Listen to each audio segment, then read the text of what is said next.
Welcome back. This is Prep Recruiting Insider, PRI, coming to you from CELLO'S in Metairie.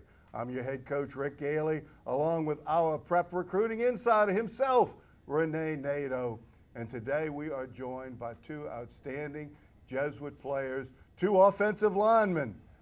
To your right, the right tackle, Cameron Maheu, and to your left, the left tackle, Corey Dublin. Now, y'all can look happy here, fellas. You don't have to give your game face yet. Okay, save that for the end of the week. But thank you, gentlemen, for being here with us. Thanks for having us. And you guys have been on the show before, so you get to be veterans at this. Corey, I'm going to start with you. Recruiting right now, going to have to make a decision at some point, but what schools are you looking at right now, and what is going to be the determining factor on where you're going to go? Is it location, education, a major or something, or what is it? The recruiting process has been very well so far. I've enjoyed it. I've been contacted by all the schools in Louisiana. I've been looking at out-of-state schools. Position, I have to decide whether I want to go out-of-state or not. It's going to be a big decision. And I definitely want a program that's definitely balanced education and athletics, where they're both high standards. It's really a decision I've been putting off, though, because we have the season right now. I've been focusing on that. Outside of the state, what's some of the schools that you have talked to? Outside of the state, I've talked to Army and Georgetown. Okay. And Cam, same question. What schools are you looking at right now, and what will be the determined factor for you, and this is where I want to go? A couple of schools were Nichols, Southeastern, UL, and Southern Miss. Okay. But I'm looking at my major right now is I want to do construction management. Okay. So I'm looking at the school first about that, and then going for football. Okay, great. And as we mentioned, both of y'all offensive linemen, right tackle, left tackle. And your head coach is a true offensive line coach. We talked about that in the previous segment. What's it like, Corey, you first, not only playing in the offensive line, but knowing that you have the extra scrutiny of Coach Sandri as an offensive lineman? I think it's great. It's good to always have a second pair of eyes on you, watching you, coaching you up, because there's offensive line doesn't have most players. It is a 5-player position, so it's hard to coach all 5 players. So having 2 coaches really helps out. And the same thing with you, Cam. Yes, same thing.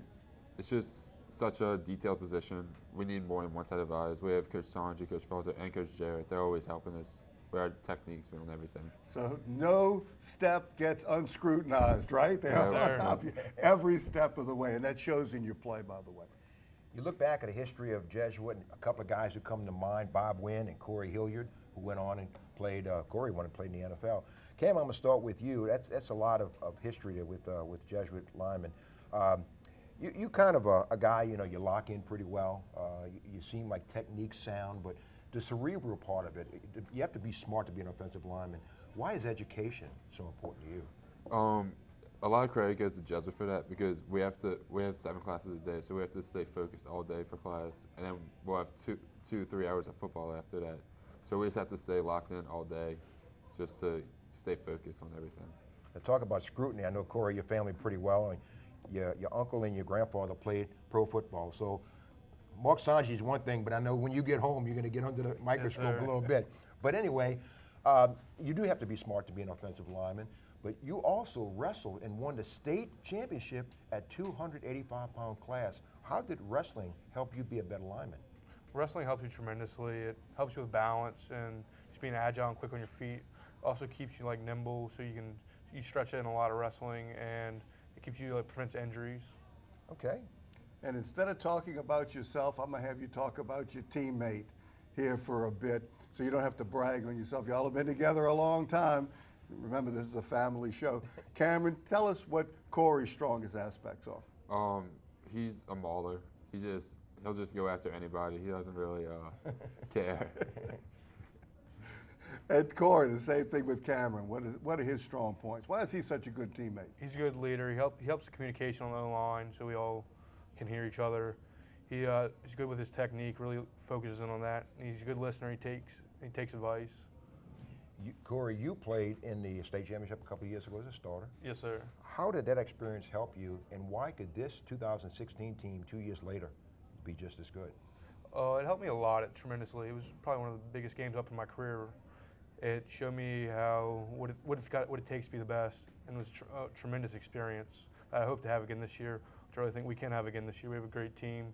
We had a little rough start, but we're putting together a good run. We're going to hit the playoffs strong and see where we can go. Cameron, same thing. How did that state championship help you be a better player? And what similarities do you see in that class and this one? Well, all those seniors, they taught us how to be great leaders, and I've seen all those aspects in the seniors this year. How we all have experience like that class, and we can make a run forward. And it's a unique situation on the select side. The chances are, even if you play the maximum number of games, you're going to play somebody more than once, or maybe all of them more than once. But does it really matter, Cameron, first, does it really matter who you're playing in the playoffs? It's just the fact that you're playing that counts? Right. Coach Sanjay always tells us it doesn't matter who we're playing, it's a faceless opponent, and we work just as hard no matter who we're playing. That most of all, Corey, you have to focus on you and take care of your business, and that's the nature of an offensive lineman, isn't it? Yes, sir. The more of taking the business of the whole line as a unit, we all have to work together, because if one man doesn't make his block, it messes up the whole play, but everybody gets their block, will do well. In the last 30 seconds, Corey, favorite player, is there a person that you've kind of modeled your style after? I always kind of model my style after Zach Streif of the Saints. Wow, interesting. Yes, sir. He's been on the show before. Cam, same thing. Probably Corey Hilliard. I've seen his film, and it's just Good player. great, Both yes. those are very good players. Absolutely, good examples. That's Cameron Maheu, and that is Corey Dublin, two excellent Jesuit offensive linemen. Look right there, see where the red light is? Right there, there you go. Yes. Give him your school picture day look. We're here at CELLO'S. This is Prep Recruiting Insider. We found out why Jesuit is a contender once again for a state playoff berth and championship with great players like Corey and Cameron. We'll be right back after this timeout with more Jesuit players. This is PRI.